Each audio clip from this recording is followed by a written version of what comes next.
Hey, what's up, everybody? Yeah, I'm talking to you. How's life? Well, that's good. Because today's guest on the DOD45, it is DJ Criminal. Ladies and gentlemen, can I please have your attention?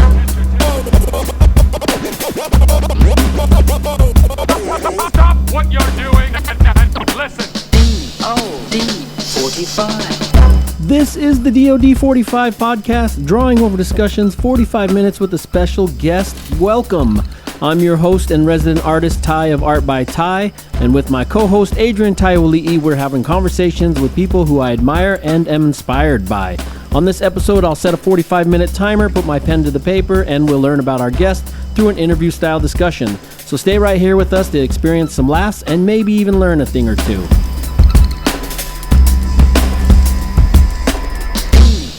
DOD45. All right. Well, hey, there you go. What do you think? I guess it's a little weird to say, but what we were just listening to is our brand new intro from Mr. Dibbs, which is pretty awesome.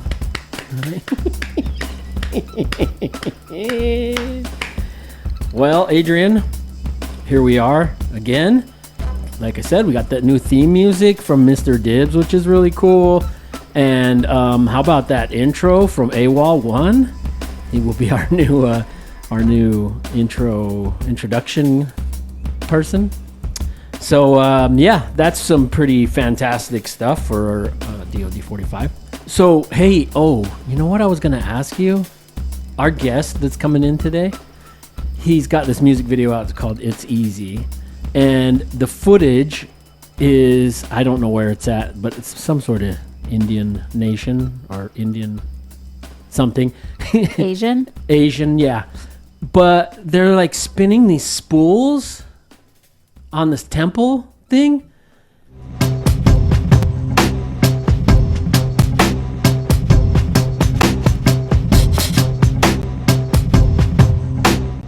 I was wondering if you had any idea what the significance of that was. I'm obviously going to ask our guest. I don't understand what you mean spinning spools on a temple There's thing. like these spinners on the like on the walls of the temple, and like people walk by and they spin it, and then they're like touching the things while they're spinning, and it's like some sort of probably prayer. Some sort of thing. Are you sure it's not where did you say it was? Myanmar or Burma? Well, I'm not sure where he's at. But we'll find out, I guess. As far as people listening to the show, they may have just finished an episode. But it has been quite a little while since we were able to record an episode because we've been on the road. We just got back from Portland, Oregon. 27 hours of driving. 27-hour drive from Portland, Oregon to Hannibal, Missouri. But we stopped off at the studio in Salt Lake City. I guess if I can toot my own horn, I don't care all that much to do, but I did win Best of Show at the Art and the Pearl in Portland, Oregon, which was pretty cool since it was the first time doing that show. All right. I was there. Were you there? Otherwise, did you have a good summer? Because it's basically been all of summer since we've been gone. Yeah, I guess that was right in the summer. Yeah, summer was good, I think. Was mostly I was scrambling to get some drawings done for this new show, but it paid off and won the award, and sold a lot of work. Sold a whole bunch of this whole set of these pieces that I did in 2020, which I'm happy about. We did quite a few less shows than we have done prior to COVID. Yeah, which was nice. We opened the gallery. I mean, the gallery was open and running, and then we had the Airbnb start. So it was just a little bit different kind of a summer. Yeah, and it's cool because our Airbnb is pretty much rented out all the time, so that's nice. Well, let's go back to summer for a minute. What else did you do? Do you remember? What did we do in the summer? We went camping. We did go camping twice. Yeah, that was cool. We were camping on the Pacific coast. That was really beautiful. And then we went up into, it was technically Minnesota, but over on the border of Wisconsin there.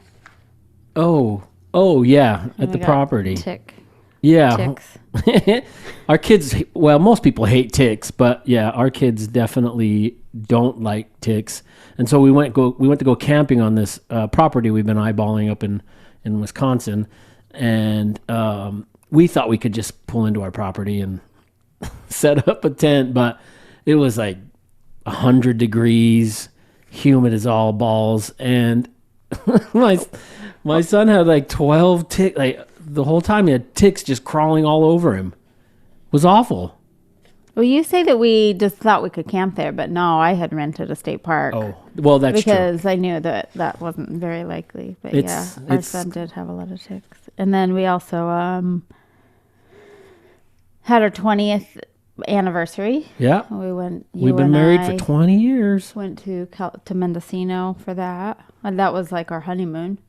Yeah, we've been married for 20 years and we just barely took our honeymoon.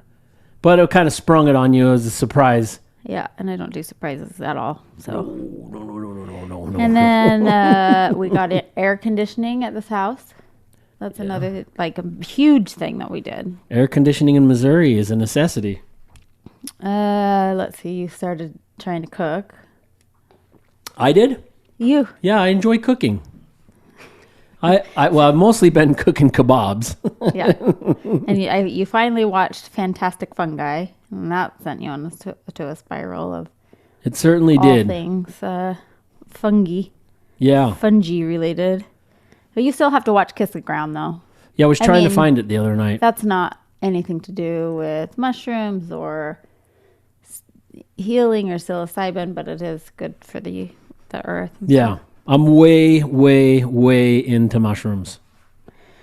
And then your nieces, got to play on the women's Samoa soccer team, and that was awesome to watch from Missouri. Yeah, my 18-year-old niece and her little sister, 16-year-old, they both played on the Samoan women's team in Fiji, and they're playing. And if they have won, well, they went the furthest the Samoan women's team has ever gone. They played in the final. They took fourth place. But had they have won, they would have been eligible to play in the World Cup in 4 years, which would have been awesome. But either way, they didn't make it that far. But it was a great game. It was just cool to watch them. And they had an amazing experience. They lived just with the team. They didn't get to see their parents or anybody else. They both flew independently to that 20-hour flight. So without each other even. So that's a big deal. Yeah, that's cool. They got to play on the team, and for playing on that team, they're able to get dual citizenship, which is really cool. Mm-hmm. And then let's see, I planted my garden, which did okay. I didn't plant my seeds from MC Soul. I was scared they were going to take over. I wanted some planters for them, but those are the seeds that you bought from Soul after our discussion with him. Yeah, he had some stuff on Etsy, and I bought them, but I worry that in this growing environment they'll just take off, like they'll seed and they'll become weeds everywhere. So I'm a little hesitant, but I need to do that. Except for I did plant the sunchokes he told me about, and I did those in a pot in Utah. But the garden was okay, kind of drought both places. Utah, we kind of have two places, so we've been experiencing less water in both. So as everybody has, huh? Yeah, it's been a little bit interesting. And then I solarized our lawn in Utah, which is pretty great because we're like in a mega drought out there. So yeah, I'm sure everyone we run into at shows and stuff, when we say we're from Salt Lake City, in the past, people have always said, had some sort of comment about Mormons, but now every comment is about the Great Salt Lake and it drying up and the arsenic and all of that, because apparently everyone watches John Oliver, or also the New York Times did a story on it, and it's kind of a big deal. And the Great Salt Lake was something we remember when we were younger. It's a massive, massive lake that you would go to, and it's now like ankle deep. It's still really large, covers a large area, but it's not all that deep, and so many bad things happen from that drying up. So That's kind of a big deal. I can't remember how I just went into that. You mentioned Mormons, though, but your cousin sent us a podcast, Mormons on Mushrooms. Have you given that a listen yet? Oh, no. I want to listen to that. Mormons on mushrooms, Mormons on psychedelic mushrooms? Yeah. Oh, wow. Yeah, I'll definitely listen to that. I gave it a listen. It's a little woo-woo. Woo-woo? Like Wu-Tang? For me. Or woo-woo-woo? Like, they're ex-Mormons, but they speak. I want to listen back to this and see if I talk like a Utah, if I have that accent, but they've got the Utah accent. I got accents wherever I'm at. And they talk a lot about spirituality. They left the church, but they're still hung up on that. Sure. So it's kind of hard for me to get into it, but it is interesting. I'm fascinated with religion in general. Yeah. Yeah, so that aspect I think is kind of fascinating, but you might like it. Yeah, I'll check it out. That sounds interesting. I don't know why you didn't get that. I don't know. Sometimes I don't. I got so many messages. Well, on my phone. No, last night we were hanging out with our neighbor here in Hannibal, and I noticed that I was like totally talking with a Southern accent. And then when I'm in with I think I probably already mentioned this before. When I'm with my Samoan family, I got a very fobby. Let me tell you one thing that I did this over the summer. I gained a bunch of weight. Well, I'm gonna knock it. Yesterday is the first day of me getting rid of it again. I've been doing this my whole life, gaining weight and dropping weight and gaining weight and dropping weight, but not all that interesting. Back on that text. Oh yeah. I guess you didn't get it. We're on a group text with your cousin Day and her husband. Uh-huh. Anyway, he sent over this really cool video, Coast Contra, doing Scenario. Was that Tribe Called Quest or was that Leaders of the New School? Do you remember? Tribe Called Quest did Scenario. Okay, so and Busta Rhymes is also on it. Yes. Okay, so it's really cool. I would have you put a little clip in right here. 1, 2, 3, everybody get low. 4, 5, 6, nigga, here comes the coast. 7, 8, 9, and we back on your mind. When I say 10, that means begin. Hey yo, we good? We good! Made it out the hood. Now everybody move to the back of the bus. Cause I'm calling shotgun like Elmer Fudd. So run, Ricky, run if you don't want the slug. He get no fuck rash, him cut raw like sawdust, raw like condom that bust when hip thrust say, huh, huh, huh, baby, I'm coming. Bust through the pussy wall like Kool-Aid Man. The new moon rose high and shined on the coastline. Kings follow like the northern star through the dark skies. Haters gon' say we couldn't do it without a cosign, but my pen moved to rains. This a landslide. This hip hop, we came to spit raw. What y'all do is backwards, helping to win the war. Coast gon' get backwards, that push forth in 1, 2, 3, 4. Oh, I wish you would. I wanted to know if I like it so much because of the nostalgia of the beat. Yeah, but you don't like nostalgia all that much. I know, but the lyrics are different. They change the lyrics and they sound really good. They have this great style. There's a Colombian guy on there who raps, I guess, the Spanish in some of it. And then 2 of the guys are twins. Some of their other music had a lot of R&B, so I wasn't as into that, but... You don't like R&B? No, I don't think I do. Remember when R. Kelly's, the R. Kelly opera came out? Mm-mm. I mean, I didn't ever follow R. Kelly. Well, I never did either, but then that opera came out, and I was like so into it. It was so cool. But then, Once he started peeing on people, then he became slightly more interesting. Like in a bad way. Yeah. No, I don't know. I actually didn't follow the whole thing. I guess he was like raping girls or something. It's all bad. It's all bad news, and he's going to jail for a long time. Yeah, it's all bad. There's nothing good about it. No, it's too bad you haven't listened to that. I'll play it here, and then I'll bob my head right now. But I want to know. I wonder if I like it because I know the beat, or if it's maybe a little both. Combination. Yeah, it's probably a combination of both. So, anything else? Nobody asked you if you were on drugs in Portland. No, nobody that did was because crazy. Everybody's on drugs in Portland. That was pretty wild. That's like the first time ever I think for a whole show that nobody asked you what kind of drugs you were on to draw. Yeah, well, I guess that's what happens in a city that decriminalizes all drug use. Yeah.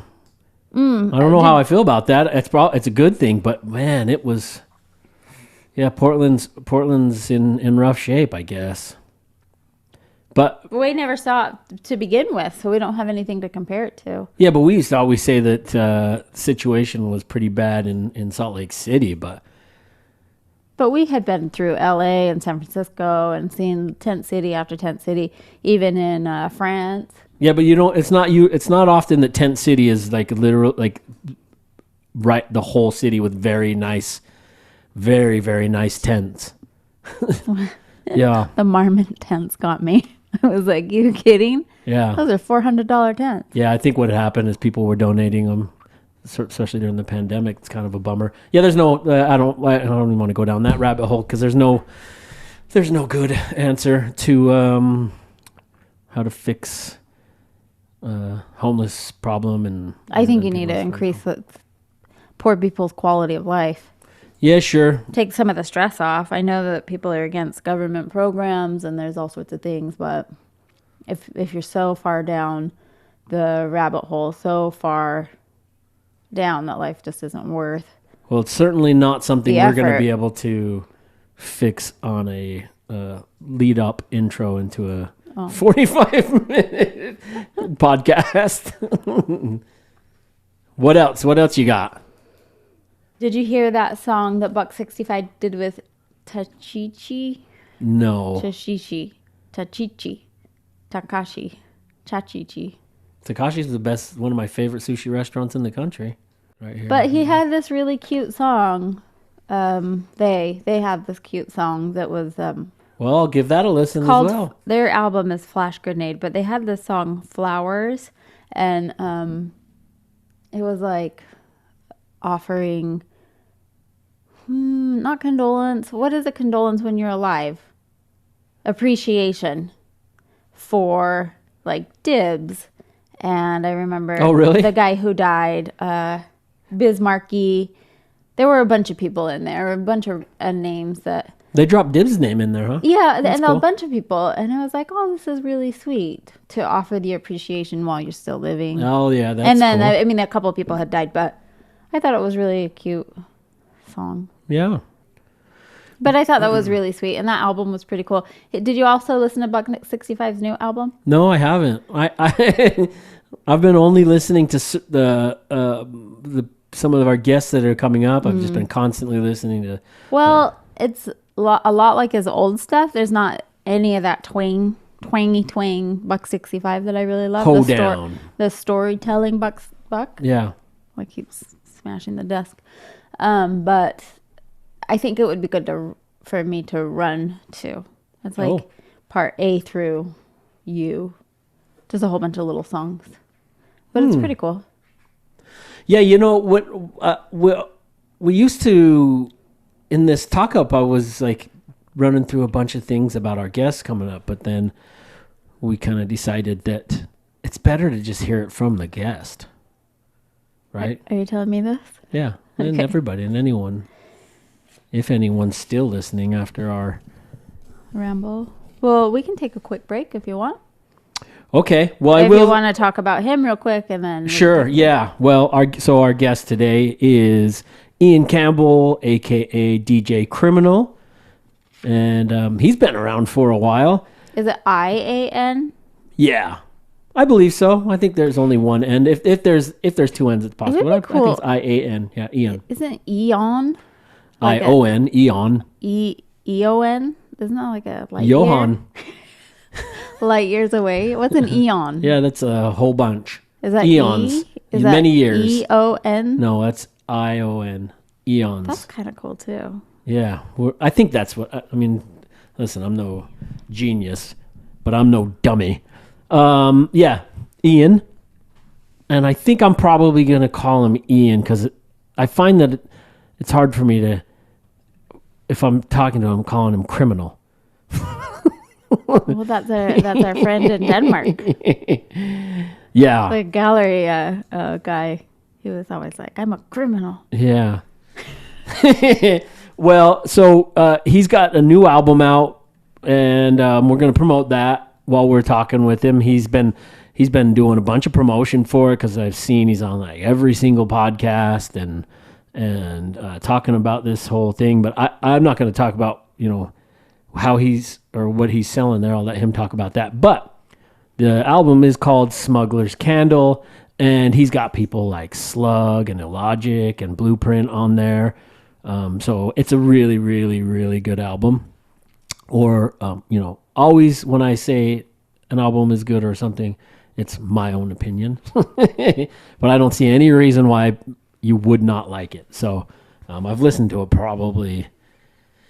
I know you listened to it three or five times on the drive to and from Portland. But. Yeah, I like to just constantly listen to albums, especially if they're going to be a guest on the show. I like to just fill my brain with it so I can try to get in the mindset. That's what I would want someone to do with my artwork. I'd like them to just stare at my artwork for a long period of time and then come to me with questions. So. Okay, well, let's take a quick break and we'll be back with Ian. Ion. Don't start doing that. Yeah, we'll take a break. We'll be right back. DOD45. Hello, everyone, and welcome to the world. My name is Tony, and I have a podcast, too. I know what you're saying. I already know. Okay, but I have a podcast, too. Just like you, just like your grandma, just like your grandma's neighbor. We all have podcasts, except mine is different. I'm different. I was born different. The Speaker Face podcast is fun. It will teach you probably nothing. You cannot smell it, and you definitely can taste it. Speaker Face podcast by me, AWOL1, and I talk to my friends. I talk to musicians, artists, all kinds of creative people, all kinds of human beings. I do like little songs and little freestyles and skits. And so after you're done listening to DOD45 with my man Tai, which is a very, very, very, very interesting podcast that you should religiously watch and listen to. After you're done, check out speakerface.store for the Speakerface podcast. And you could also listen to it wherever other podcasts are podcasting. You know what I'm saying? So check it out, Speakerface podcast. Your life will be better. I don't promise. Speaker Face Podcast.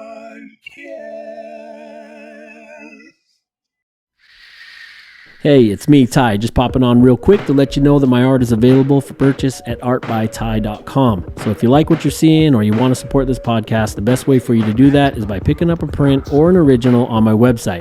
If you're not quite ready for a purchase, but you still want to help out, go ahead and leave us a review on Apple Podcasts, Spotify, or wherever else you stream from.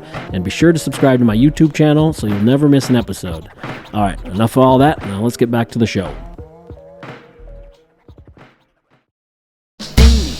DOD45. Hello, what is good? What is good? Hey, what's up, people? How are you? I'm doing fantastic. How are you guys doing today? Well, I can speak for myself. I'm alive, and that is a positive. Hell yeah, to being alive. Yeah, the alternative sort of sucks. I would imagine, yeah, probably, Though, you know what? The more and more I say that, it's possible. Maybe it isn't. Maybe it is better. It might be, who knows? Maybe there's just like free ice cream over there. We don't know. Well, that would be great, especially since we're dairy free. Like, it'd be nice to get over the dairy free thing and just have like real good ice cream. Just like free dairy free ice cream all day. And hopefully if there was an afterlife, we wouldn't have a dairy allergy anymore. I mean, that would be sweet. I have food allergies myself as well, so I feel your pain, man. Yeah, it's not cool. That's not how things should have worked out. Someone fucked up. Yeah, for sure. I say that all the time when I'm trying to carry a whole bunch of shit. I'm like, there are so many flaws in this design. I could have used maybe 6 other hands and arms. Yeah, it's like, why can't I just eat cheese and be normal? You know, exactly. No, like now motherfuckers can't breathe. Like it sucks. What's your food allergy? I'm allergic to sugar and any milk products. Yeah. So it like tightens up my throat. Sinus congestion is basically like the biggest outcome. Any version of dairy, like so butter or any of that, right? Yeah. And I fucking love cheese like so much. Cheese and chocolate were the 2 hardest ones for us to eliminate. We haven't had any dairy. Well, me and my wife and kids, we haven't had any dairy for probably 5-6 years now. Yeah. Oh wow, that's crazy. How do you guys rock? How do you guys do pizza? You can get there's all those vegan cheeses and. Oh, okay. All right. Not as good. No, it's not. It's not as healthy probably either. Well, thanks for joining us on the show. It's awesome to have you here. Yeah, thank you for having me so much. I really appreciate it. That's I'm looking forward to it a lot. Yeah, you've been out on the promo trail with you've been hitting podcasts left and right. Yeah, I have. And I realized I was watching one last night and because I haven't done a lot of podcasts and I say the word like way too much. Oh, I tell you, I know that feeling because I have to edit these, and the first like 6 episodes that I did, I was cutting out because I tend to stutter a bit. I was cutting out my stutters. I was cutting out saying I cut out all the likes.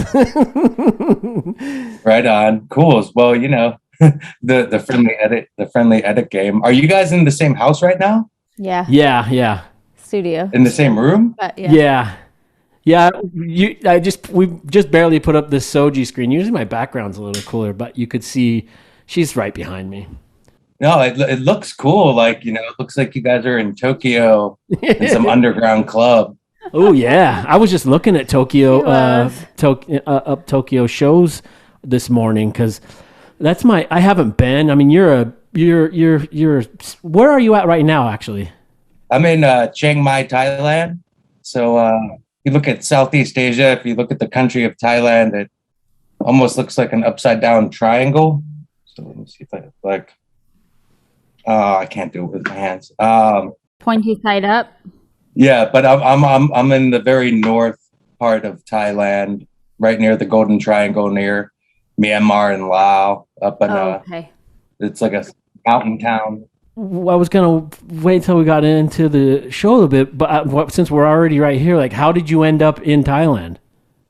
I was living in Minnesota for about 4 years, and the winter there is quite unpleasant. And I wanted to go somewhere that had no winter. Most people go to Florida. Yeah, well, I went to university in Florida, so I had already done the Florida thing. You know how much that sucks. Kind of wanted to get further away from the winter. Well, that's cool. Yeah, I came over here to Thailand and Cambodia in 2007 for about 2 months, and then moved directly back to Thailand as soon as I got back to America. Yeah, that's awesome. And you've been there ever since? Yeah, June, July 2007. Spent like 3 months over here. And then I flew back to America in August and then moved back here in October. Do you speak Thai? Yeah, for sure. That's cool. Yeah, you totally got to. Like, yeah, if you go to another... English. Yeah. Oh, generally, most of the population speaks a good bit of enough English for sure. But, if you move to a foreign country, you're just shooting yourself in the foot if you don't learn the customs and the language. And like, it's kind of a dick move to like, I'm going to go to this foreign place and not learn your language. And you have to know America's language. That's very American. Yeah, like that's a terrible way to be bouncing around. One question I have: Can you cross the borders easily into Laos and to Myanmar and all those countries? Right now, we can get into Laos. So to answer your question, yes, but it all depends on what nationality you are, and then what's going on with COVID. Myanmar is very restricted, though, because their government is just a bunch of nasty people. So yes, you can get into Myanmar, but your travel is very restricted. Are you missing out if you can't go in there and travel, or is it somewhere where you like to go often? Or no, I've been there a couple times. It's pretty gnarly. The government is like killing massive amounts of their citizens that sucks at the moment. So I'm not really trying to support that regime. But there's some beautiful, beautiful places to go in Myanmar, and the people are lovely when they're not being murdered by their government. Killing your people, that's not really good economics. No, it's not, but they're a terrible, awful regime. Yeah. They were one of the only countries we wouldn't do business with, as well as North Korea, I think up until like after Obama or something, until they finally changed some things. But yeah, they have a glorious history of genocide and ethnic cleansing, unfortunately. Where's Pol Pot? What was Pol Pot? Was he Pol Pot was the leader of the Khmer Rouge in Cambodia. Yeah. Oh yeah, that was Cambodia. Myanmar's on the left. Cambodia's over to the right. After the Vietnam War, America kind of scooted out. Not kind of. America straight up left Cambodia to the rule of this communist, quote unquote, communist party called the Khmer Rouge, and they killed millions of people. Yeah, did some really brutal things. Wasn't Cambodia helping the U.S. fight the Vietnamese? Yes, unofficially. Oh, okay. And we did illegal bombing campaigns over there that crippled the government that was in power at the time, and a lot of other bad things. And then instead of staying to help, we just failed. Goodbye. Yeah, it's always every time you get into talking about history of the United States and the things we've done, it's a lot of it is very laughable. Well, you're like, wow, I didn't learn that part. No, they don't teach that. Yeah. Of course not. It's getting even worse.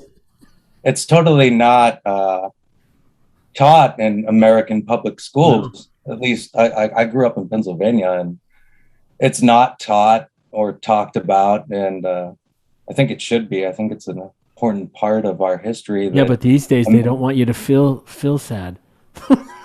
Yeah, apparently. You're not going to learn about slavery or anything. Yeah, there's a lot of things that they should be putting into the public schools and private school sector. Unfortunate. So I'm going to set this timer. I like to start my first few questions off when I start drawing with the timer with some Sophie's Choice questions that are specific to you. So Ian MacKay of Fugazi or Ian Anderson of Jethro Tull?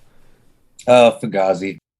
Ian McKellen or Ian Astbury? Do you know who that is? He was the lead singer of the Cult. I'll go with the Cult. Is there a significance to your name, to the name Ian? Did it come from, is it like a family name, or was it? I mean, my mom's Irish, so yeah, I guess probably from there. I think not like a not too much, right? Yeah, no significance there. Okay, nothing special. Just what my mom picked out, I imagine. How about Bruce Campbell or Campbell's Soup? Campbell's Soup for sure, Yeah. get that runny nose and that sore throat. Get some chicken noodle down there, and Do you get Campbell? Do they have Campbell soup out there? They do. Yeah, Nice. you can go to Central Festival. What's that? Yeah, Central Festival or Maya Shopping Mall, and I think it's like $6 a can.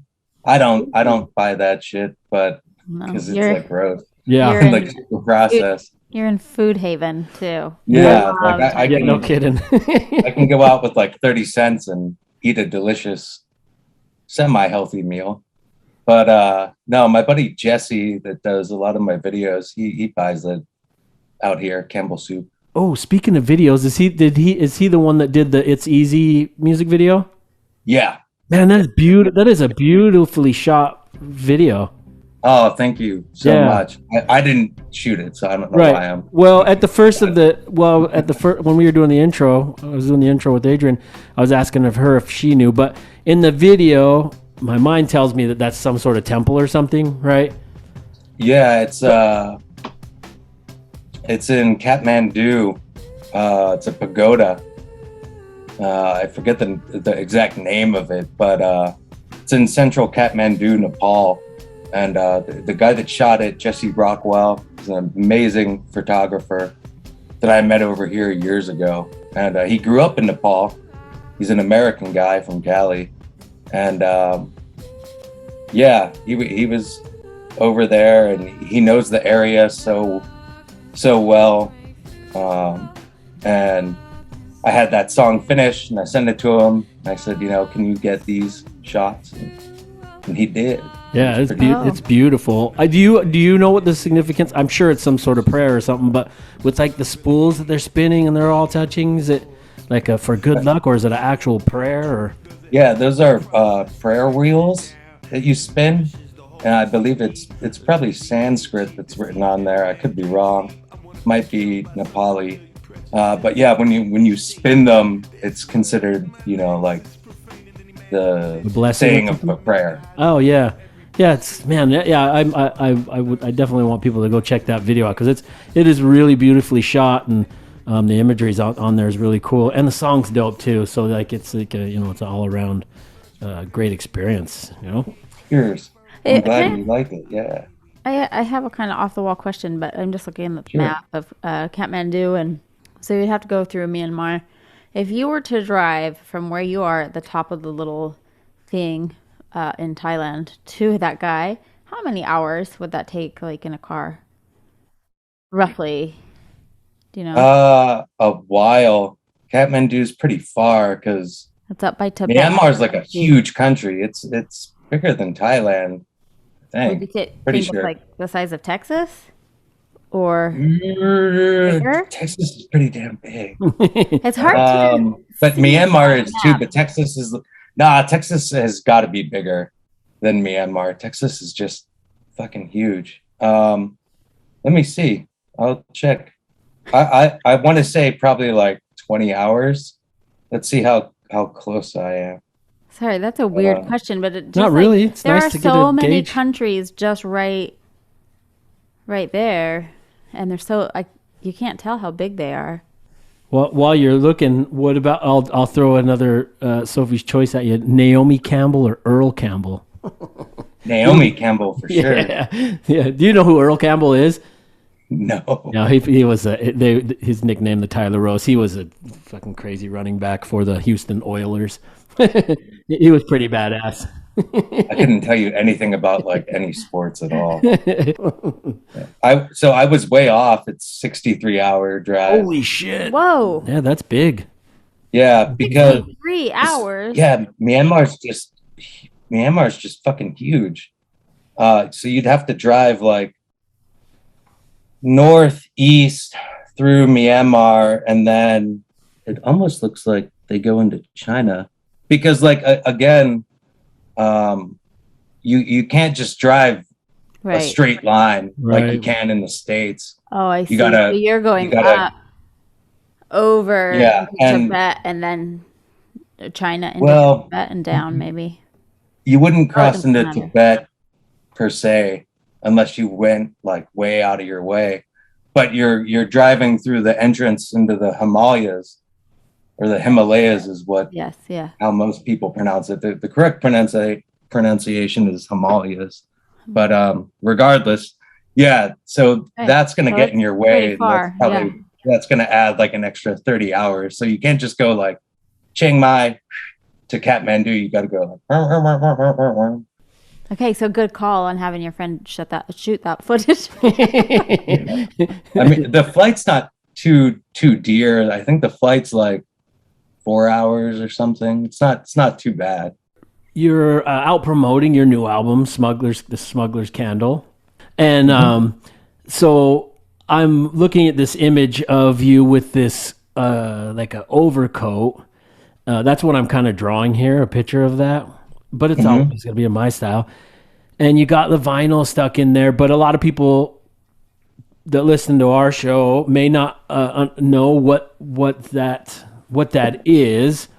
Can you explain how you were smuggling, or can you give us the synopsis of this album, kind of like in this whole Smugglers Candle thing? Yeah. So it's certainly not necessarily about myself, but regarding the vest that I had made, I was living in Afghanistan and flying back home to Chiang Mai regularly, like every other month.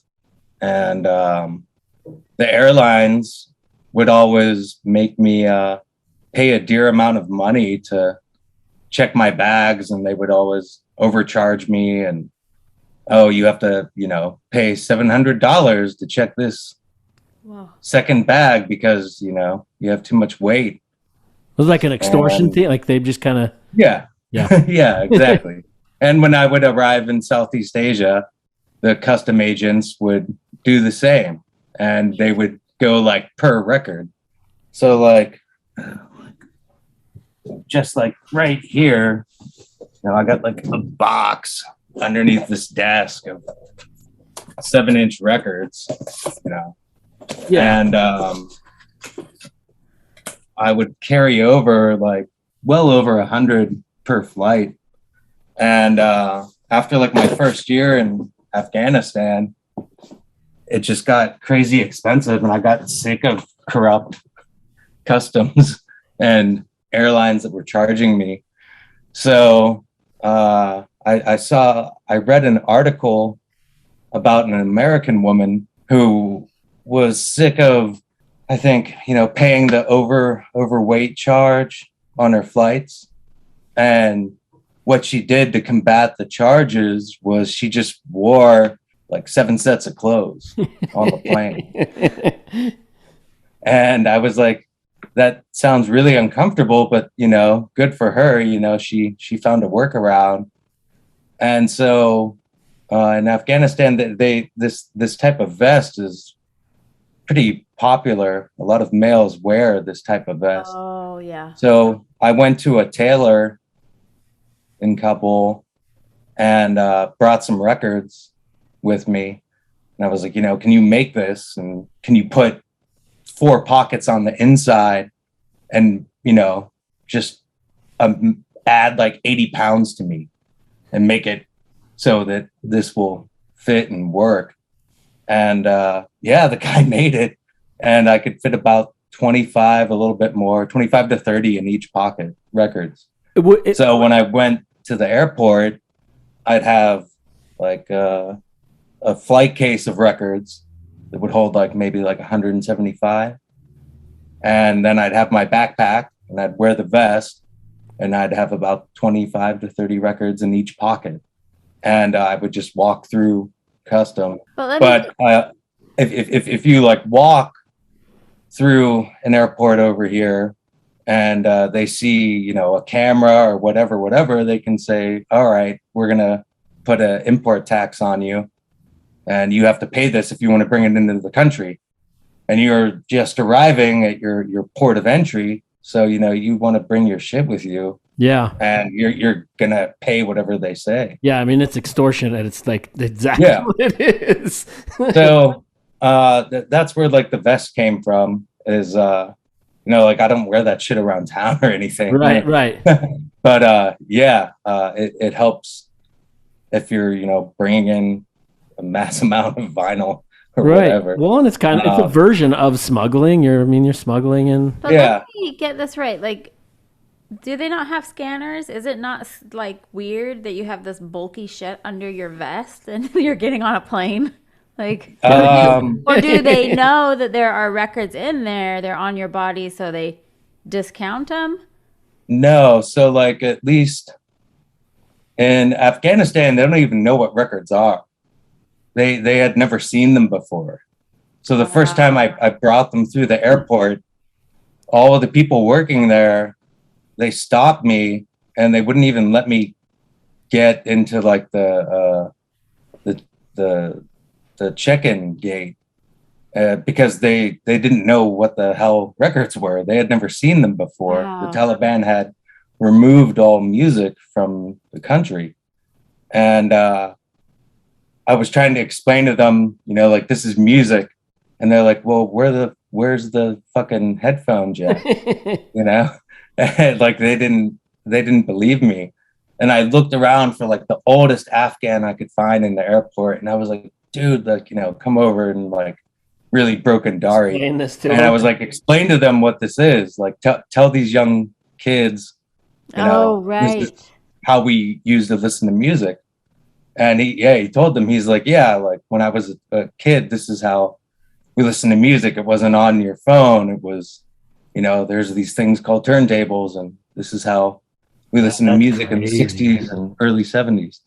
So, well, I want to go back because I don't want to skip over it because it's not like very common, but like, why were you living in Afghanistan? So I had, for a while, I was working as a private military contractor in the Middle East. Were you in the military? No. Oh. No.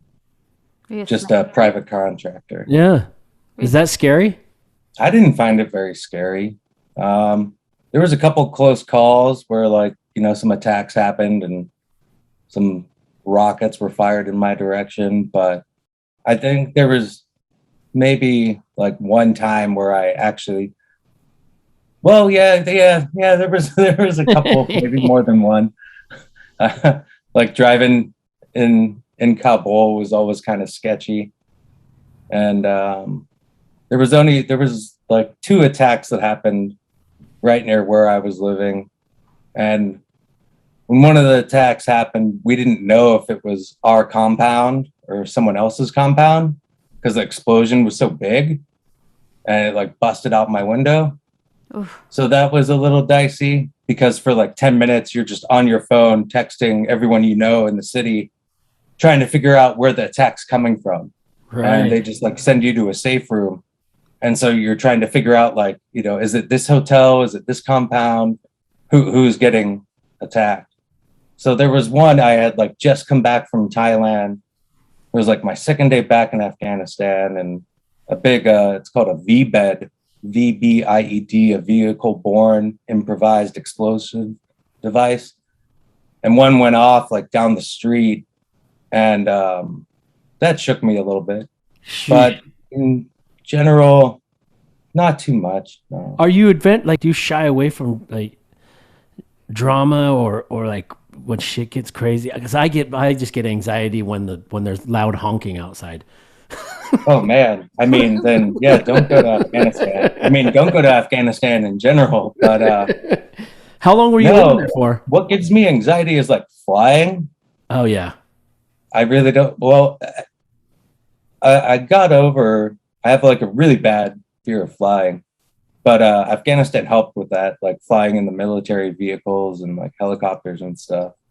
Wow. But no, I mean, if like honking gives you anxiety, it's just like not a place. Like, I mean, you just would have been like, I'm out. I just don't like high drama situations, or I don't like shit that like. I mean, I'm fine when it happens, but yeah, I just don't like them. I'd rather just stay away from it. But it seems like some people are comfortable in that kind of drama. Not drama. Maybe drama is a poor word, but like it was a straight up war zone. So Yeah, I mean, it kinda- takes a special kind of person to want to be there during that. Yeah. Like, calm and The high stress environment. yeah, high stress environment. Yeah. Yeah. I would say this. It could be a high stressed environment if you allowed it to be. Right. We had some people that would come over and they would want to contract or come over and do volunteer work or this, that, and the other thing. And they would last like 3 days and they would be like, no, like not for me. Right. Like an attack happened or if we had like incoming rockets or whatever. And they were like, yeah, no, I'm going back to South Korea or whatever. Have you been to Afghanistan since we pulled out of there? No. Were you there when the fallout happened? Wow. That's fucking crazy, man. Yeah, it was not a fun year. I bet not. You know, when that, Adrienne, you remember the footage of like when the big, huge planes pulling out and everyone's trying? I mean, that must have been a whole chaotic. I mean, I had left prior to that incident happening. Right. Did you see it? I guess, did you guys get pre-warned like they were pulling out, so you had to get out of there? Yeah. And then, we were out like well before that took place. Yeah, it was really bad. Do you still have friends there? I do. Like, how's Yeah. it going? It kind of depends on who I talk to. Like I was running a really large aviation program for Sure. the DOD and the Afghan Air Force. So I know like okay. hundreds of Afghans. And initially they were all like, we're all going to get killed by the Taliban because we worked for the Air Force. And after months and months, that didn't necessarily happen. And I've had one friend, a German guy who grew up in Iran, and he flew back into Kabul as soon as they allowed flights returning. I don't even know if they allow flights currently, but he got back there and I got in contact with him, and he said that it was a different type of Taliban that was in charge, and they were being respectful. You know, I would say they probably still don't want women to read or drive or work. But I did hear that there was one school in the north that opened up for females. Wow. So it'll take some time to see how they're going to set up the country, because a lot of their finances are being held by other countries. Right. So they can't really operate at like 100% at the moment. So it'll take some time to see once they have access to their normal finances, how they're going to run the country, and if they're going to play nice with their people or not. God, I hope so. Were you making music? Were you DJing throughout that time at all? I did get a couple gigs over there, which That's cool. Do they have like a nightclub scene or something? Like, would you go spin something somewhere? So the few shows I played were on compounds. So they have these things over there called compounds that are like private. It's almost kind of like a hotel, but with like huge walls, like 30, 60-foot walls around the entire thing. And maybe there's like 60 rooms or 100 rooms inside of the compound. And there's like, 3 different gates you have to drive through to get into the compound. But it's not for Afghans, right? It's like for people like people that are staying, like a base kind of thing. Yeah. It was for like State Department people and contractors, and just were those paying gigs? Oh yeah, for That's sure. Cool. Yeah, that's what like bought this condo for sure. That's awesome. With Afghanistan, and I did like four tours back to back, and the money was great. The people were just beautiful, amazing, welcoming. Yeah, very nice people. I'm still in contact with a lot of the Afghans that I've worked with, that some of them are in Afghanistan, some are in Europe, some are back in America right now. And yeah, they're lovely people. It's such a shame what happened to their country. Yeah, it's such a bummer too that a lot of Americans aren't able, like, everything's so surface. Everything, they only see what's on the news, so they have a tendency to not like think of like people. Like there's actual people that have to live this way for, I mean, generations, entire lifetimes. I don't know. It's just a bummer that anyone has to live that way. Fuck, I don't know. Yeah, it is. I had Afghans that would come up to me, and some of these Afghans were much younger than myself. I'm in my late 30s, and they would say, oh, Mr. blah blah blah. We grew. I was born in war, and this is all I've known. We're ready for the war to be done. We want to stop fighting. And these kids were like in their early 20s, and that, they were born when the war started, and that's all they knew. Was their entire life was war. Yeah, it's such a wild shit. We are so lucky here, well, we're lucky over here. You sound like you're lucky over there too. Oh yeah, I mean, just if you're born American, you're so ahead of the line. Yeah, compared to what goes on in a lot of other countries. We're for sure. So blessed, it's ridiculous. Yeah, and it's crazy too. It's just where you were born, like the luck of the draw. Yeah. But speaking of smuggling, let's do a couple of Sophie's choices from starting with a smuggler, probably one of the most famous smugglers. Han Solo or Hans Zimmer? Han Solo, 100%. Zimmer is cool too, but yeah, Han Solo. Hell yeah. Hands down, yeah. Han Solo. He's the man. Oh, you know what I was reading? You had said something like, maybe it was in like a write-up or something, that you were like partying with pirates and like crazy shit going like. So here's a pirates one. Pirates of the Caribbean or Peter Pan pirates? Who would you rather party with? Caribbean. they drink for sure. Yeah. Peter Pan was all PG. Pirates of the Caribbean, they're out, they're doing real pirate shit. I swear it was something you said or something like you were partying with pirates. Was that? Am I fucking daydreaming this or something? Yeah. No, you're not. Okay. A couple of my friends down south, they were doing pirate activities between Myanmar and Thailand on boats. Like pirate activities, robbing boats? Yeah. Oh, wow. And like smuggling stuff, mostly tobacco from what they told me. Right. And then the one particular guy that I'm friends with, he was like, yeah, when we started getting shot at, I decided I didn't want to be a pirate anymore. And I was like, yeah, I can see how you might come to that conclusion. It sounds really bad getting shot at. He was like, yeah, it was really fun. They were running tobacco back and forth, and back and forth from Myanmar to Thailand. Is tobacco illegal, or is there just a crazy tax on it? Just avoiding the tax, I believe.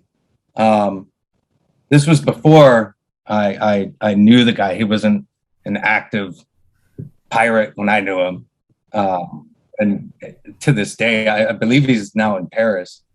But yeah, he grew up on the islands down there, and you gotta turn a buck, and sure, you can go out and rob fishing vessels or whoever else. There's not really a lot of policing going on between Myanmar and Thailand. There's a huge amount of islands, probably equal to the Caribbean area that exist over there, and there's just not an immense amount of law on the water. So if you want to, so getting shot at is not getting shot at by like the Navy shooting out of it's other, or maybe even... I didn't ask who was shooting at him. He just said, "No, that's crazy." Because he was running a boat company, and me and my friends would go out and just rent boats and go out on the water and get crazy. And he was the boat driver, and I would talk to him about his past life. Not really past life. I guess he was about my age, about how he grew up, because we had both lived on a similar island. And I was like, oh, you lived on PP Dawn. I lived there too. And we knew a bunch of the same people on the island. And I was like, yeah, so like, what were you doing? He's like, yeah, I was a troubled youth and making money how I could on the water. Was he an American or was he a native? He was Thai. Yeah. Wow. Now I'm thinking of you telling me that. And while we were in Portland, my wife and I watched this movie, right? We watched this movie called Changeland.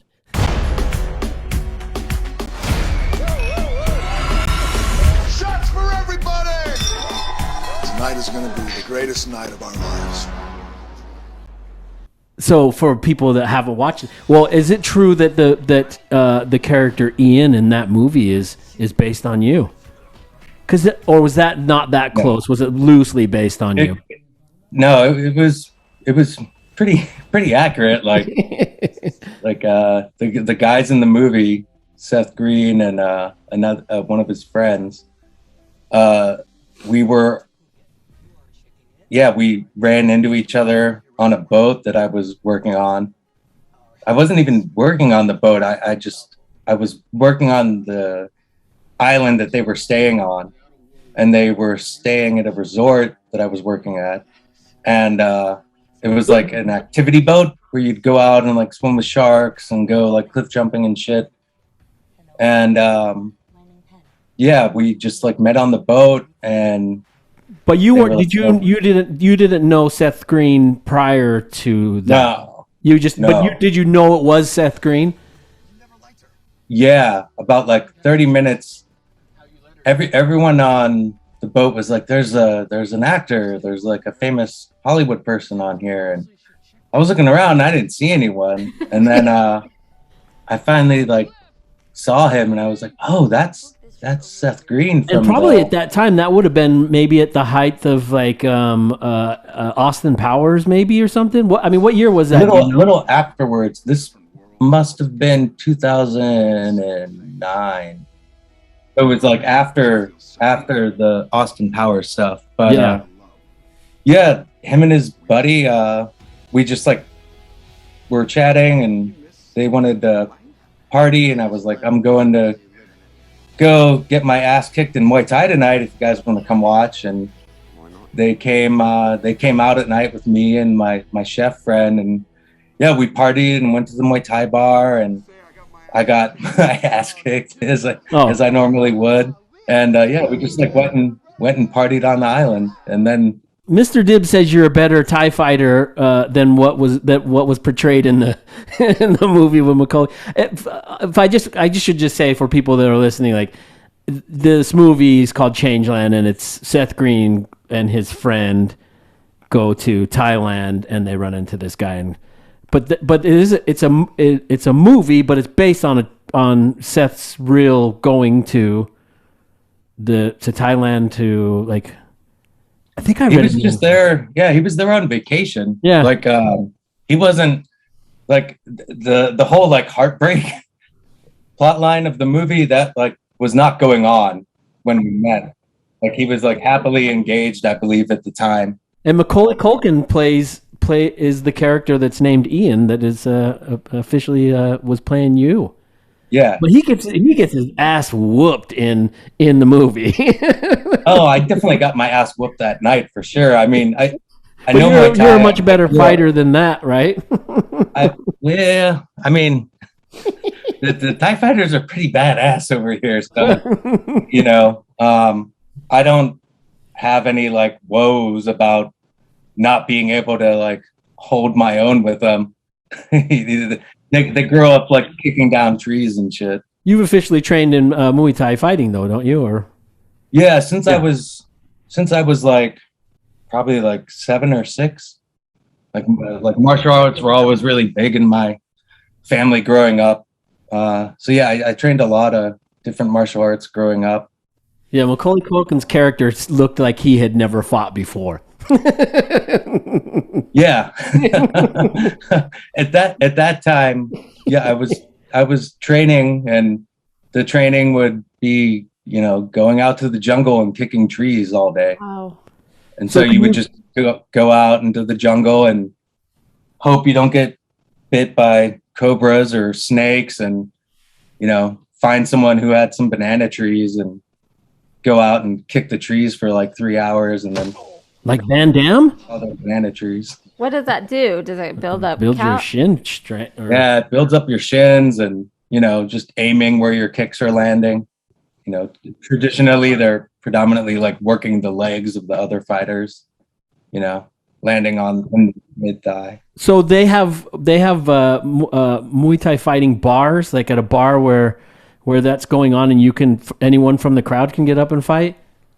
On some islands, that is a possibility, and then you have like proper Muay Thai venues in the country as well.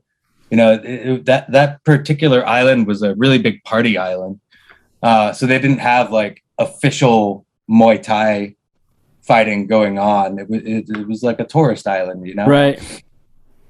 And if you're a tourist and you want to get in the ring and get your ass kicked, yeah, like you could, like at that particular bar / Muay Thai place, you could fight other tourists, and where's the fun in that? I can fight white people back in the United States. Like, it's more fun to fight an actual Muay Thai fighter.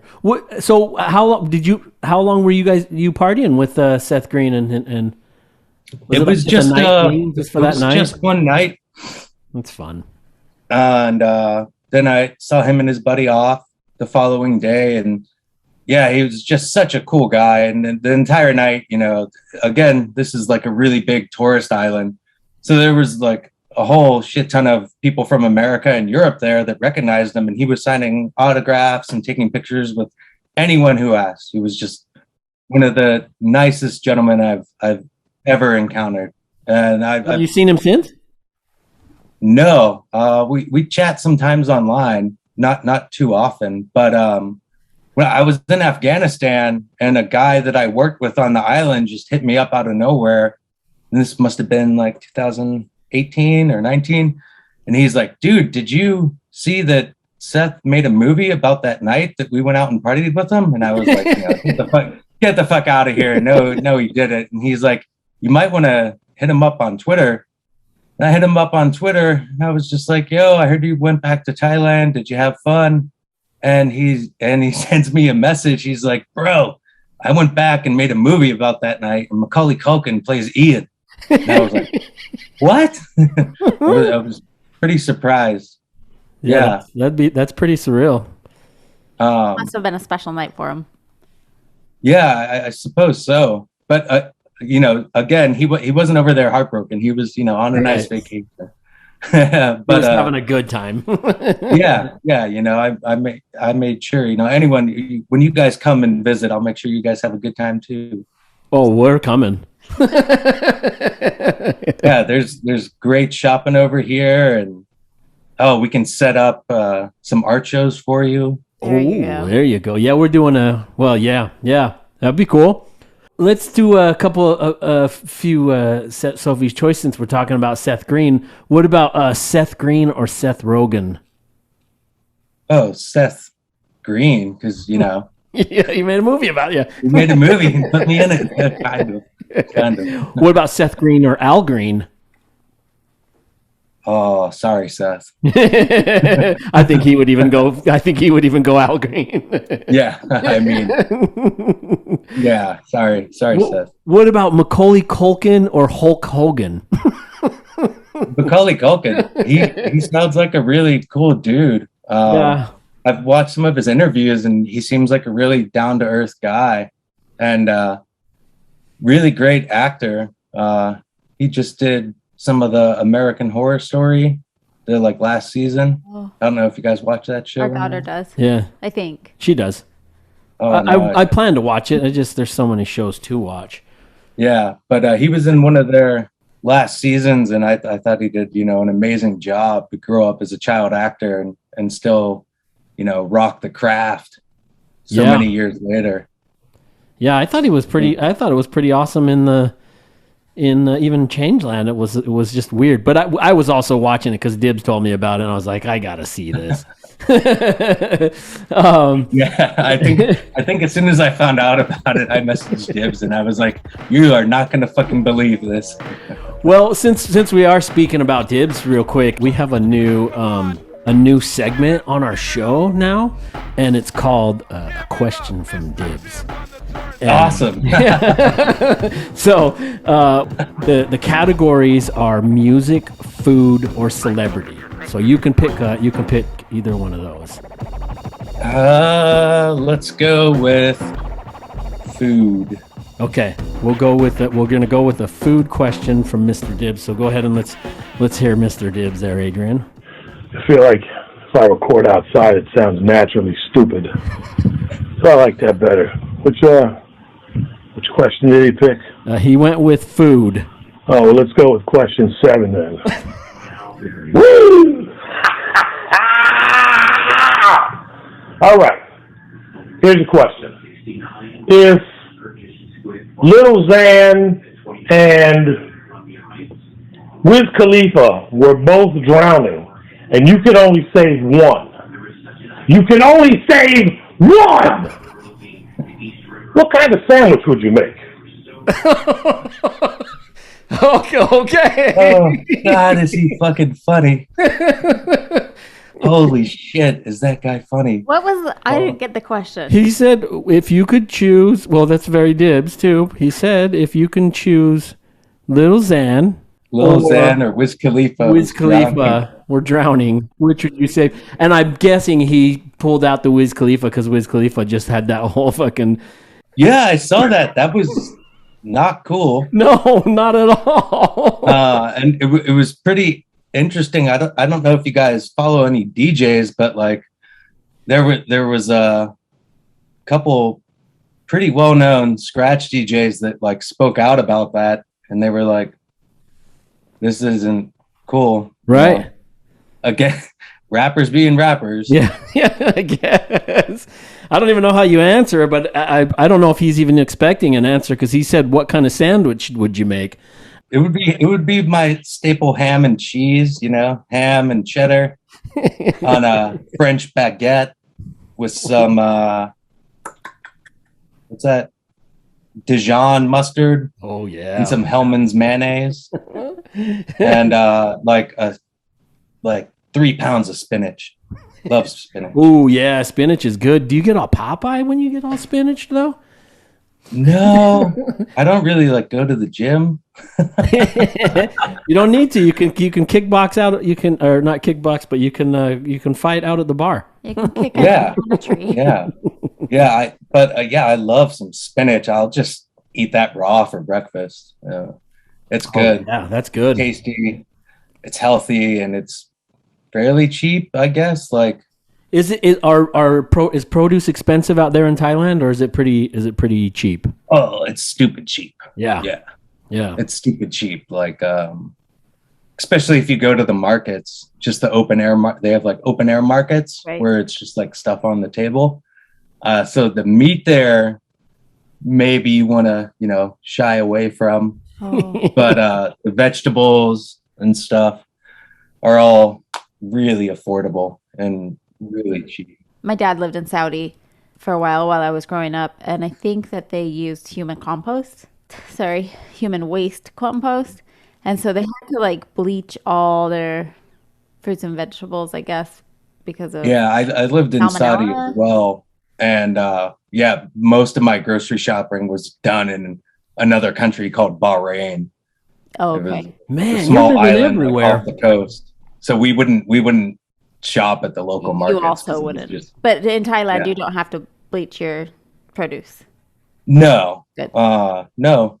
You got to wash stuff just like you would in the States, I imagine. I mean, even yesterday I got a salad that was pre-washed and it's organic, They're they're operating at the, normal first world level of cleanliness and produce. But again, if you go to the market, you got to wash the stuff off when you bring it home. Sure. But it's certainly more affordable. Like the cost of living is just far less over here. How often will you? How often do you go to come to the U.S.? Oh, like never. Oh, yeah. There's no need, right? No. And in fact, the only reason I went in the fall was there were some things going on with Afghanistan that I had the opportunity to help out with if I went back to the States. So I went back to the States for a couple months and did some things. You, man. Is That's it awesome. And secret, or can you tell us about it? yeah, sure. It was called it was a mission called Operation Allies Welcomed, and it was vaccinating and immunizing Afghan refugees that were coming over into America. So we had about 7,000 refugees on Holloman Air Force Base, and we immunized and vaccinated them all prior to releasing them into the public. And you speak is it Afghanistan language? So Afghanistan has like 7 languages. The official language is a language called Dari, which is kind of like it's very similar to Farsi, which is what's spoken in Iran. So it's almost like Latin and Italian, but even closer. Right. So I can speak a little bit of Dari. And then the second most popular language is Pashtun, and I don't know any Pashtun. Then they have like 5 more languages, none of which, I know their names, but I don't know any words. Most of the conversations that I would have were in Dari. So that's it. I mean, that's you set up shop in Thailand, and that's it, huh? That's where you're going to be for a little while, or do you see yourself traveling to somewhere else? Thailand's always been home since like 2007, and then when I need more music equipment, then I look at deployments in the Middle East. Okay, where can I go make some good money real quick? Huh? Do you do a lot of traveling other than that kind of traveling? Like, do you just travel for fun travel? Yeah. I mean, COVID really put a cramp on that. Sure. Yeah. A lot of countries weren't open. But now that Laos and Cambodia and Vietnam and Japan are all opening, so it's just like waiting for borders to open.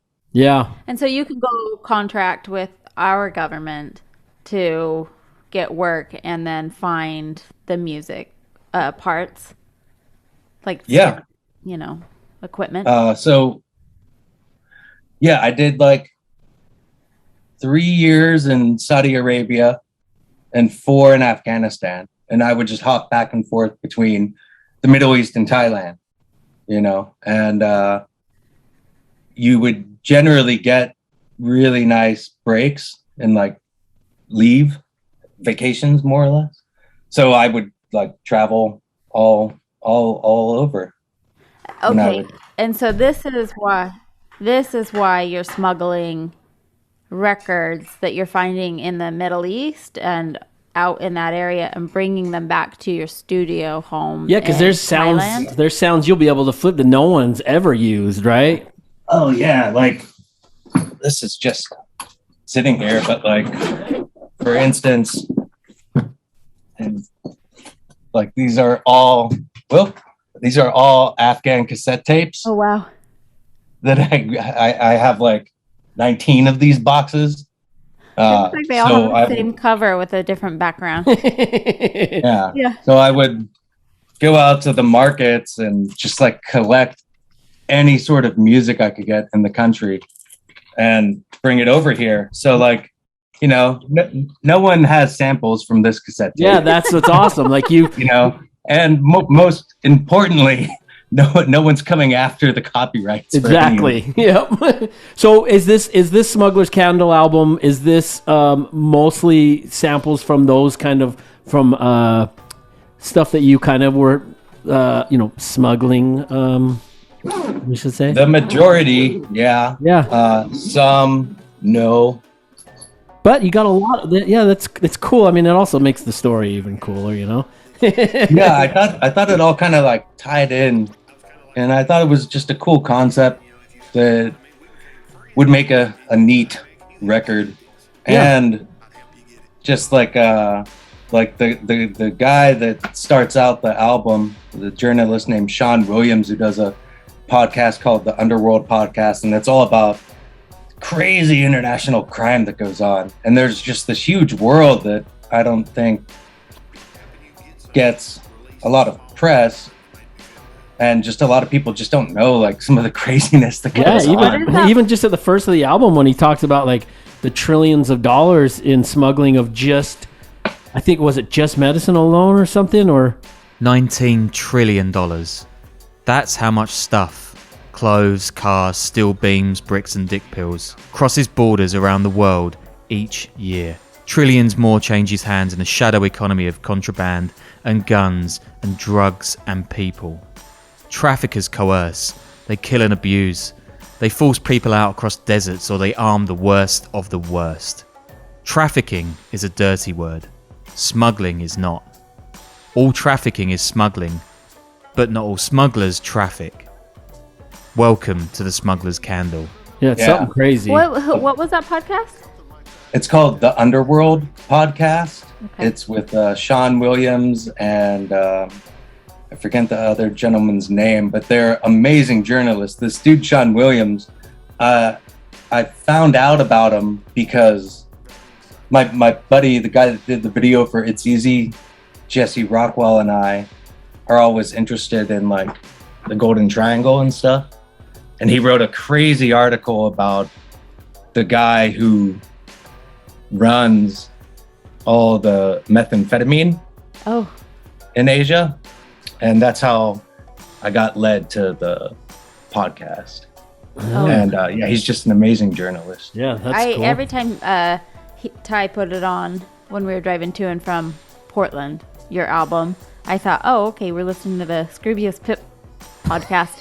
And then it just started. Because he sounds, to my ears, it sounded like He kind of sounds like Scroob, I guess. Yeah, I did listen. I think I've probably listened to your album maybe about 15 times since I've got it. Oh, wow. Yeah. Thanks. Yeah, we did a lot of driving, and especially when I'm having a guest on, I definitely want to do a deep dive into their album. So I'm really fond of the album. It's really good. I like it. Well done. So congrats to you on that. And I hope that it seems like you're out pushing it, and people are getting into it. I mean, hopefully people will check it out, even just from sitting with us. That's the idea of this. I love music, and I love talking to people who make music. So, it's been awesome chatting with you. The timer went off. I didn't finish the drawing. I'll finish it though. I'll get it complete, like totally detailed out with some more color in there, and then I'm thinking. Then I was like, wow, I wonder what shipping costs to Thailand. It doesn't matter. I'll ship it out to you, and we'll figure out an easy way to do that.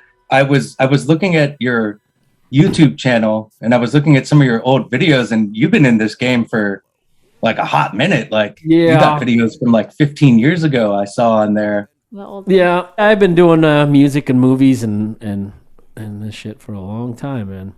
Yeah, I think I want to say I saw there was a video where you were interviewing Saul Williams. Oh yeah. Oh my god, I'm such a dope in that fucking thing. I hate it. I didn't watch the whole thing. I'm glad. Because I'm such a dork. Not for lack of interest, but how was it meeting Saul Williams? He seems like a pretty phenomenal person. He is phenomenal. I met him before that. My aunt was one of the founders of slam poetry in Chicago, Illinois, and she had a party at her house, and she used to always fly me out because she didn't have kids, but he was there at the party because he had a movie playing in Slam. His movie Slam was playing at this festival, and he was at the party, and I talked to him. I was getting ready to shoot my second movie that was very similar to a movie that he was working on, and he was really fucking cool there. And then when I was doing this TV show, when I was interviewing him, and I know that feeling, like it's just obnoxious sometimes, especially when it wasn't even a junket or anything. It was just, he just kind of got hit up and bombarded by us. And I think he was slightly annoyed, but he didn't remember me because it was like 5 years after we had met. But I really like, we've been huge fan of his for a long time. The guy's a fucking genius with his words, and he was cool. I think I just caught him off guard on a bad day. On a bad day. I did that just recently. I wasn't going to talk about it. I just did that to fucking DJ Abilities, man. Oh yeah. I had too much to drink, and I normally keep my shit, but we were talking, he was going to be on the show, and I was hanging out with Chesky, and they were doing a show. His flight was late. Yeah, and his flight was late. And I had a few too many, and I just came on too strong, and I think it fucking really annoyed the shit out of him. And I called Dibbs, and I was like, "Oh man, that didn't go well." I wouldn't worry about it. I'm not. I'm still going to have him on the show, and I'm going to bring that up, and I'm going to tell him. I'm sure he did. He was late. Like he showed up to the show. Like his flight was. He got stuck in a flight thing, so he was already having a bad day. So. There's nothing fucking great and he's been sober for 5 years, or 5 months. So there's nothing fucking worse than some drunken idiot like wanting to talk to you. I've found all your questions to be quite nice and welcoming. Well, thank you. I sometimes feel bad that we don't go into a whole lot about like the song and shit, but I, for myself and for the people that listen, I know a lot of people just want to. You learn more about someone just based off of their shit they've experienced, and you get a sense of them without them having to plug like, oh, and I did this and I got this, and so that's kind of the goal of our show. Right on. Yeah. I do have there's two segments I always forget to get to that I'm trying to keep them in there for some continuity for the show. And the one of them, the one is a random useless factoid, but I picked this one specifically for your. For the proximity of where you live. It's probably not too close. But so here's your random factoid, okay? During 1958 and 1959, the Chinese killed over 8 million sparrows at the behest of their leader, Mao. And does anyone know why? Probably an invasive species. Well, that sounds like a really good answer. You should probably answer that. I'm gonna stick with you. Or they were messengers. Like a pigeon. Well, I don't think sparrows can work as messengers, but maybe. But that was not it. It was close. It was an attempt to match the agricultural and industrial output of the West. And at the time, he determined that the four pests were mosquitoes, rats, flies, and sparrows. So they all needed to be eliminated. The first three, they carried diseases, but the sparrows were singled out because Mao felt they ate too much grain, depriving his workers of food. So during that time, they killed 8 million. Well, that didn't fucking work, Mal. I know. Yeah, they said that like for a little while it was working, and they thought that was. But yeah, I bet they ate the mosquitoes. Yeah, yeah. It's yeah, I mean, I'm talking about the sparrows. Yeah. So the mosquitoes probably increased. And then the final one to wrap up the show is a final philosophical question. I like to end the show with something philosophical. Nothing too heavy, but philosophical. We'll see. It's kind of early over here, but I'll do my best. What time is it there? It's 8:09. It just turned 8:10. Good morning. Good morning. We're just having a glass of wine, about to go to bed. Yeah. Oh, yeah. I knew I had to wake up early, so I hit the wine last night. I was like, I gotta sleep. So yeah, if I've been a little slow on the questions, I apologize. You're fine. Just 'cause I'm usually not up at this hour. You haven't been slow. Well, here this one might come at you. This is going to come at you fast, and you can go slower. Not. It's not that big of one. But here's your question: is the most important purpose in life to find happiness? No. Okay. Any elaboration? There's just more important things that need to be done than achieve happiness. It would be nice, but no, there's like way more important shit that needs to go on with our species and humanity than just being happy. Yeah, for sure. I agree. Well, what is happiness anyway? Yeah, I don't know. Really? Smiling. ham and cheese sandwich. Ham and cheese sandwich over Wiz Ham and cheese Khalifa's dead sandwich body. on a boat with some rum and some pirates and some Yep. friends. I like drinking on boats. Yeah, You guys like being on boats? absolutely. I don't know if I like cruise ships.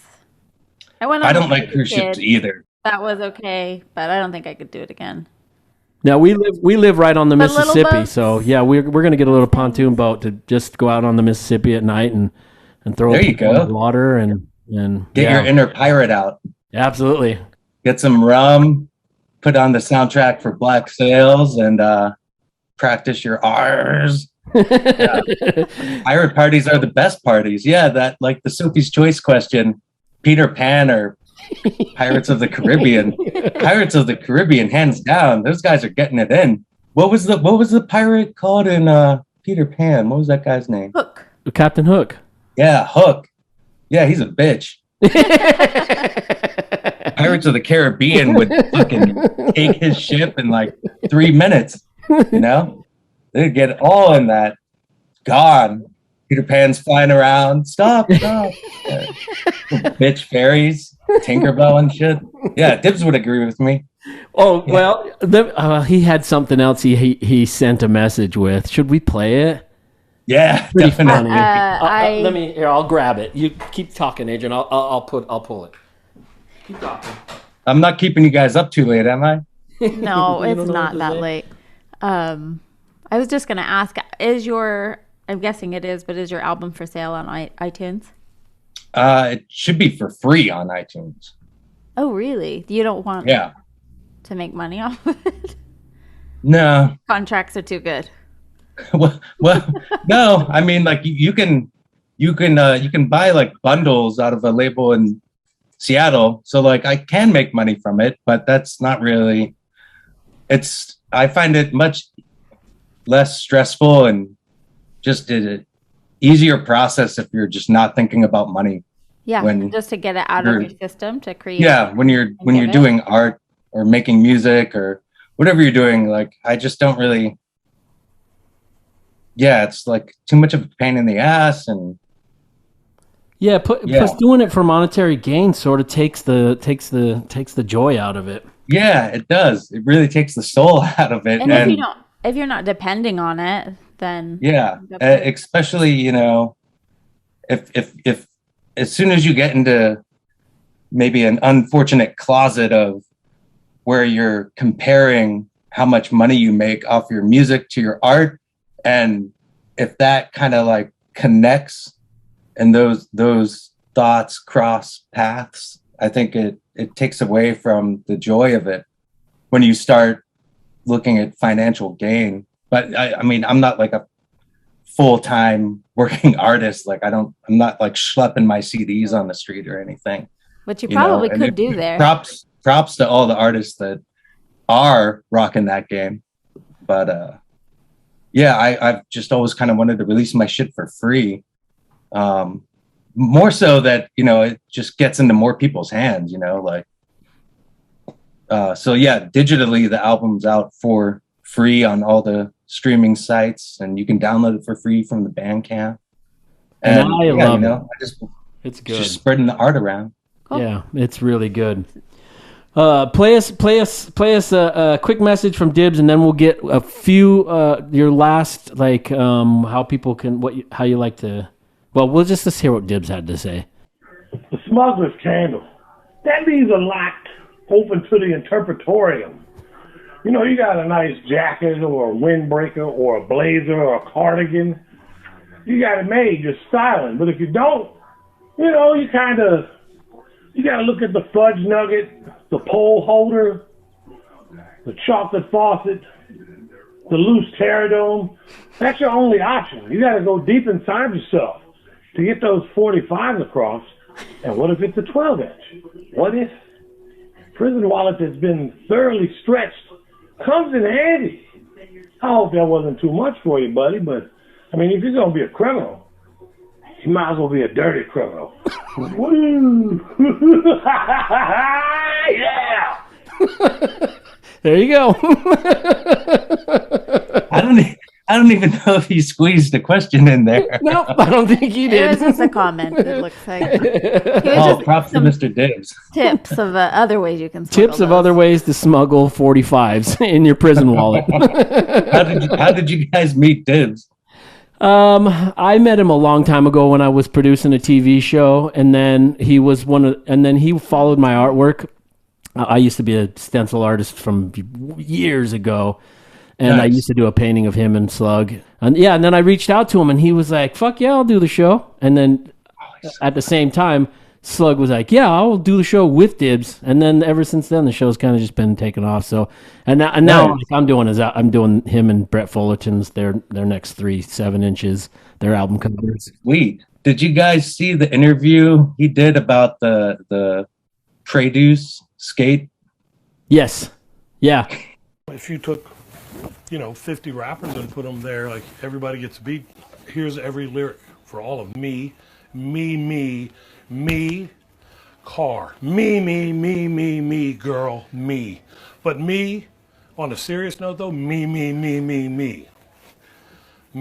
Yeah. I've watched that like 30 times on the floor laughing. To beat the 50 rappers. Me, car, me, but really me. Oh God, it's so fucking That's funny. a pretty good impersonation of him right there.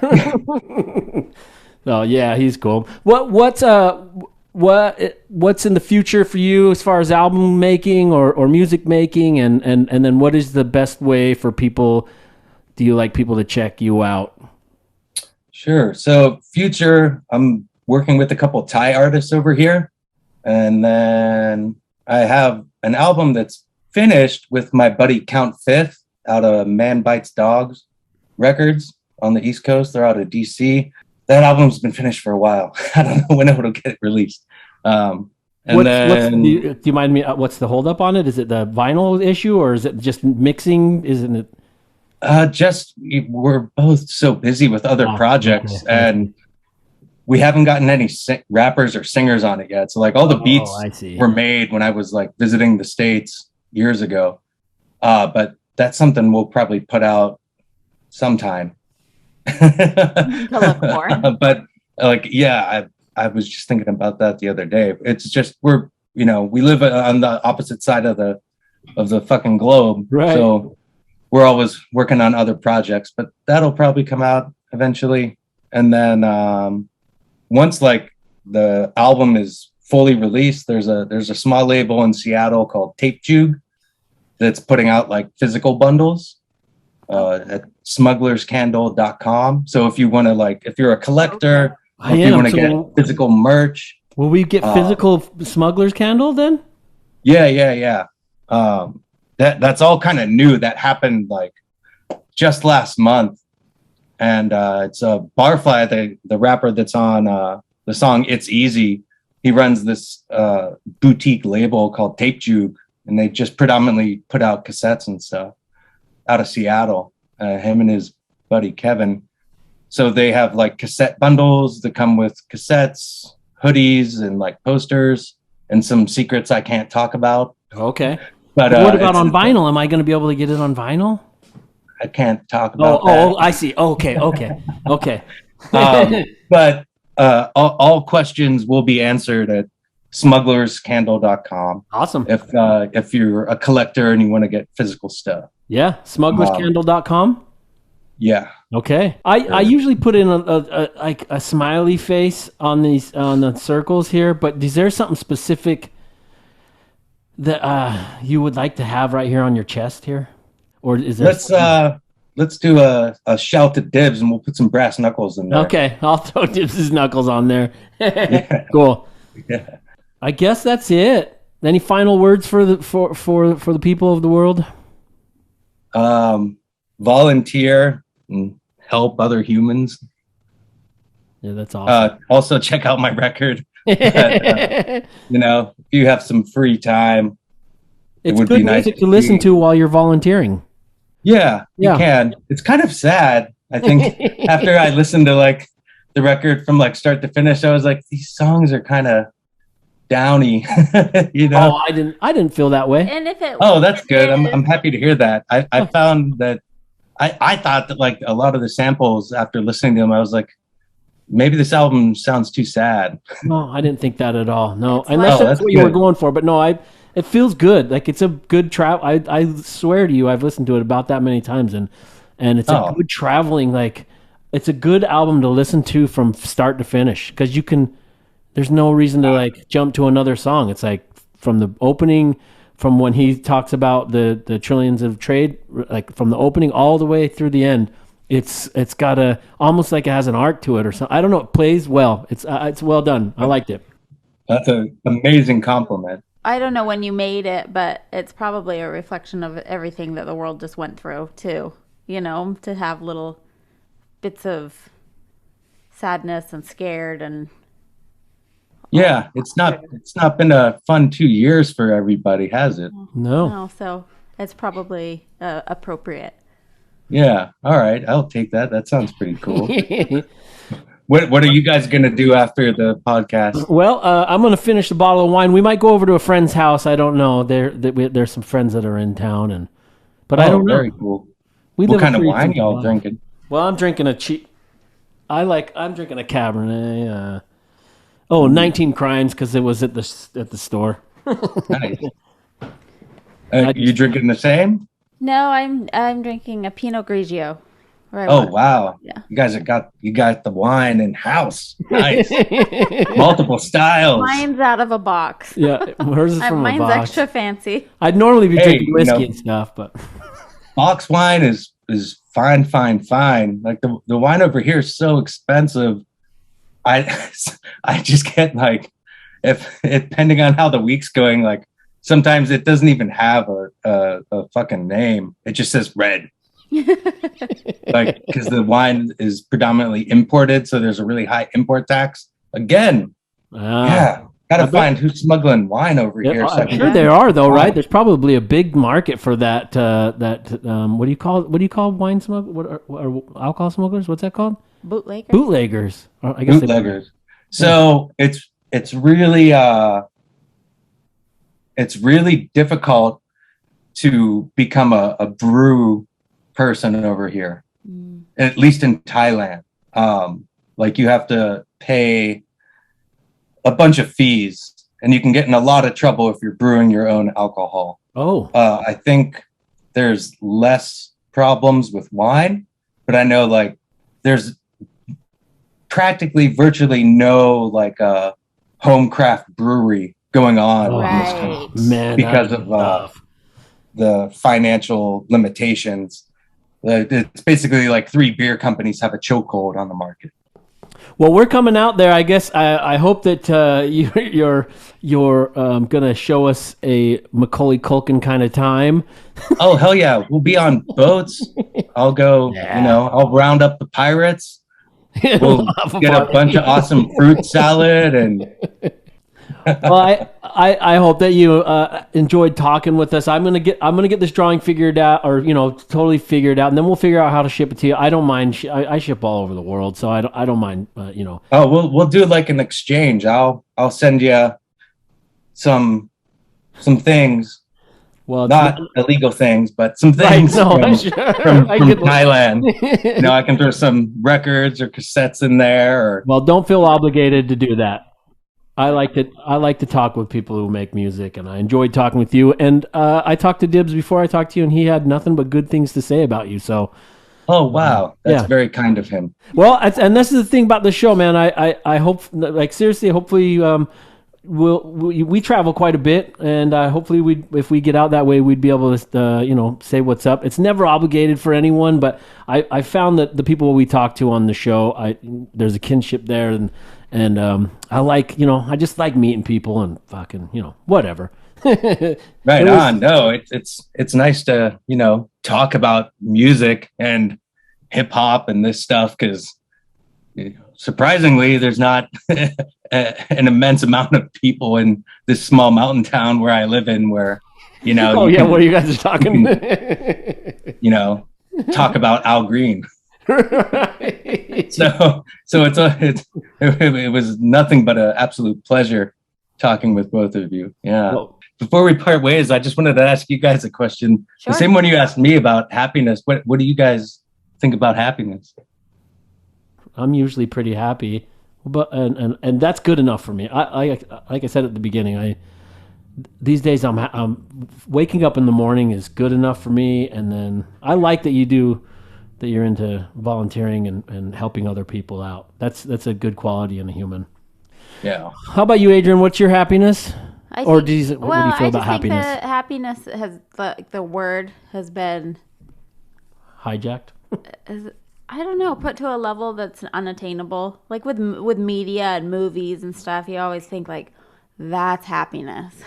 That's where like it's the goal. I think that happiness is really just being content and at ease and just like that mellow part of life, not necessarily the high that when you are like really happy. I don't think that's actually happiness. I think the more content part is the mellow part. When you're volunteering, you're probably not very happy. It's probably work. Yeah, I mean, there's a certain amount of feeling good about it, though. But then after you feel pretty good about it. But it's just that it's the work. I don't know. Yeah. No, I feel you. That sounds like a pretty in line with a lot of Buddhism. Just being content, not putting things too high on a pedestal. Yeah, that's how I feel. So. Yeah, Sweet. when we wrapped it with the philosophical thrown back at us, that's good. No, you guys got to come over and party and chill. We'll go to temples, hang out with pirates, Go into it. vegan pizza, and we'll prank call Dibbs. Yeah, that's right. And then drink. Maybe we'll have wine. Maybe not. I'll buy. Oh, we'll definitely have wine for sure. Yeah, we'll even get like a type of red wine. We won't just get the red. The 12. It's like $12 for like. That's kind of cool, though. It would be kind of cool to we'll take red. Yeah. Oh man, it's so bad. Yeah, I drank like a bottle last night. It was just so terrible. It's just the worst wine on earth. Well, it was a pleasure, man. Thanks so much. Have a good rest of your day today. Yeah, take care, y'all. Peace. Yeah. Nice to meet you. Bye.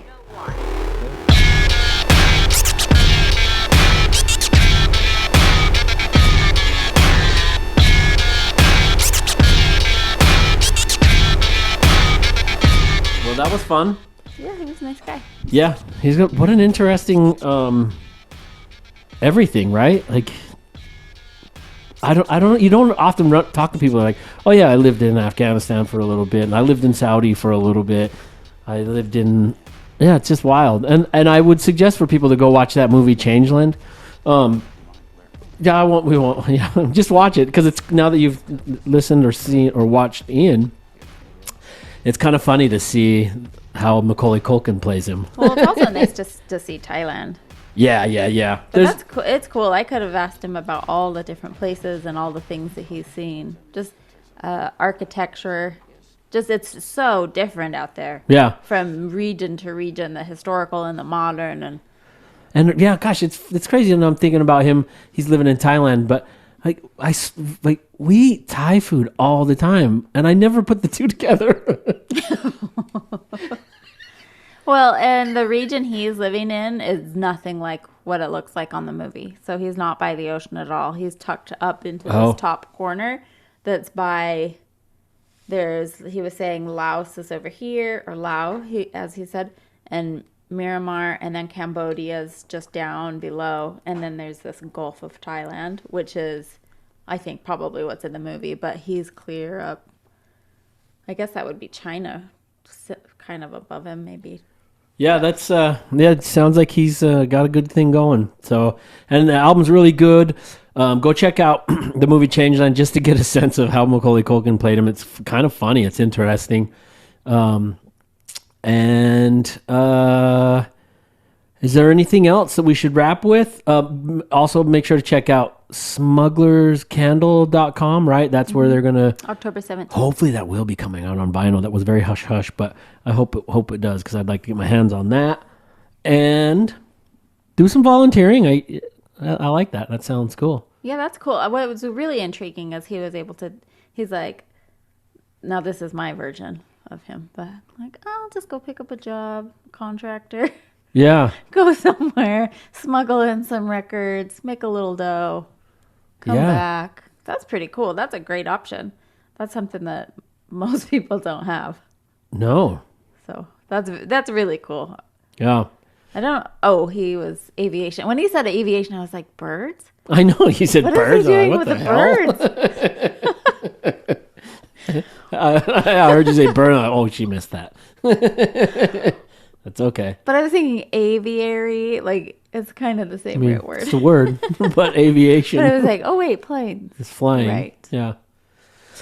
Well, I'm glad to be back recording some episodes. And our next guest coming up, well, you'll find out when you listen. But thanks for listening to the podcast. Thanks for watching the podcast.